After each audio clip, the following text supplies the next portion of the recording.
Hi, I'm Matt Malamet, a car specialist at RM Sotheby's. I'm here in Scottsdale, Arizona at the Auto Club, and I'm here to talk about the 1966 Mercedes 600 Pullman.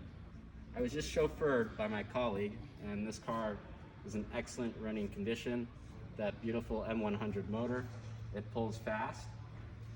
Some unique features about this car and how it's spec'd. This is one of 42 six-door Pullmans, allowing for easier ingress and egress, and also more room in the cabin. It's got the jump seat, but simply folds back down. You have more room inside. It is also one of, I believe, 11 built with the factory sunroof as well.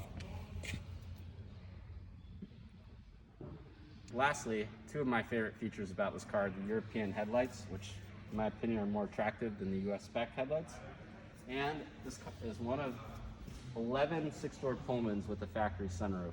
For more information on this car, please visit rmsotheby's.com, Scottsdale.